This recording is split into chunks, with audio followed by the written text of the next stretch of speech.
What do you want to be when you grow up, Olivia? An astronaut. I want to be a fashion designer. A basketball player. I want to be an actor. A doctor. A teacher. A chef. An artist. What do you want to be when you grow up? A mermaid. Do you know what a computer programmer is? Yeah, no. No. No. I think it's something that has codes and is able to decode a mystery. I think that they... Wait, what? Computer programmer? No. Nowadays, just about everything requires some form of programming. So, what is it? Programming is basically explaining to a computer what you want it to do for you. When you're programming, you're teaching possibly the stupidest thing in the entire universe, a computer, how to do something. Programming is one of the only things in the world that you can do where you can sit down and just make something completely new from scratch, whatever you want. It's really not unlike kind of playing an instrument or something, or playing a sport. It starts out being very intimidating, but you kind of get the hang of it over time. Coding is something that can be learned, and I know it can be intimidating. A lot of things are intimidating, but what isn't? A lot of the coding that people do is actually fairly simple. It's more about the process of breaking down problems than, sort of coming up with complicated algorithms as people traditionally think about it. Well, if it's fairly simple, why aren't there more of us doing it? Over the next 10 years, there will be 1.4 million jobs in computer science, and only about 400,000 grads qualified for those jobs. That's a shortage of 1 million people. So, how do you start?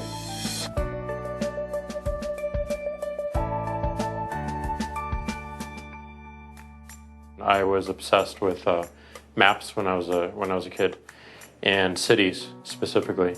So I taught myself how to program. I had a very clear goal of what I wanted to do, which is to see a map of the city on my screen and play with it. Put things on the map, move things around the map. See what was happening in the city, how it worked, how it lived, how it breathed. The best early thing was actually using software to decide when the classes in my school would meet, and that put me in a position to decide which girls were in my class. The first program I wrote asked things like, what's your favorite color? Or how old are you? I first learned how to make a green circle and a red square appear on the screen. The first time I actually had something come up and say, hello world, and I made a computer do that. It was just astonishing. When I finally learned a little bit of programming, that blank wall resolved into a bunch of doors, and you open them, and finally you start to open enough doors that the light comes in. And to me, a finished program is like a structure filled with light. All the corners are illuminated. You understand the structure of it. It's a really serene feeling to have completed that.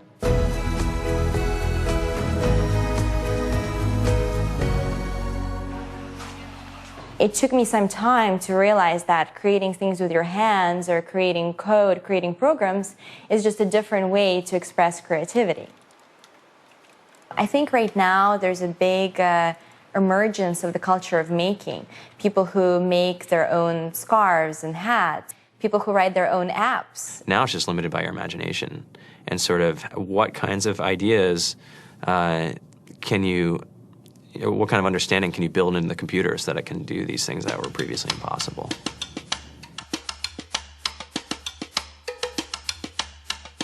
All great things are built in teams when you collaborate with other smart people. You're testing your ideas, you're stimulating each other. That's what makes us successful. It's not some flash of brilliance by somebody who then codes 24 hours a day for 3 weeks. It's what happened. The magic happens when we're all on the same page, collaborating and building something together. There's a much greater need in the world for engineers and people who can write code than there will ever be supply. And so we all live these very charmed lives. To get the very best people, we try to make the office as awesome as possible.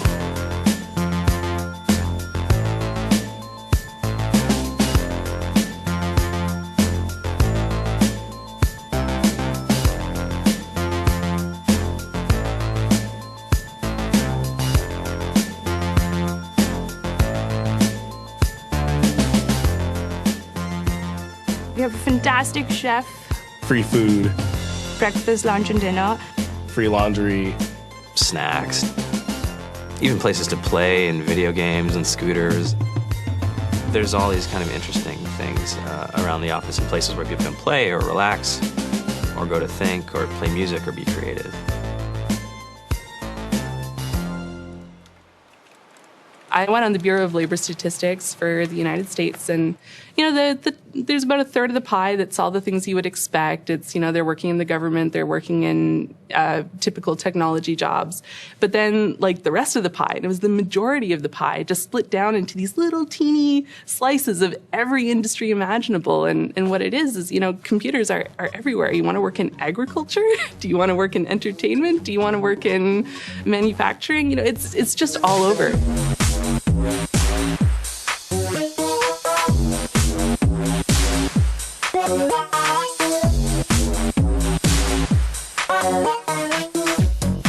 Here we are, 2013.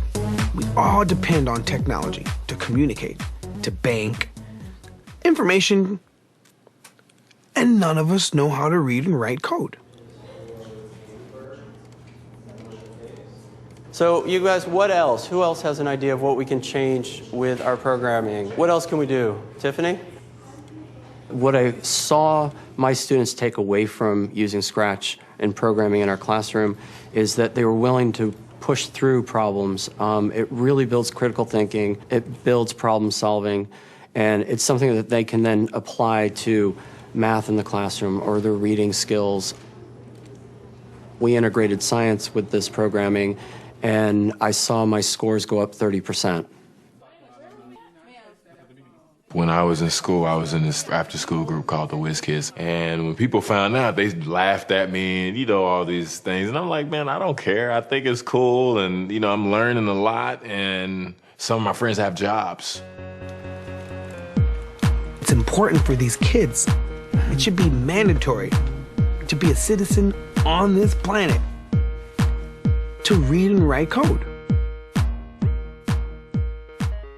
I just think you have to start small, right? And I think that's one of the biggest misconceptions about computer science and programming overall is that you have to learn this big body of information before you can do anything. You don't have to be a genius to know how to code. You need to be determined. Addition, subtraction, that's about it. You should probably know your multiplication tables.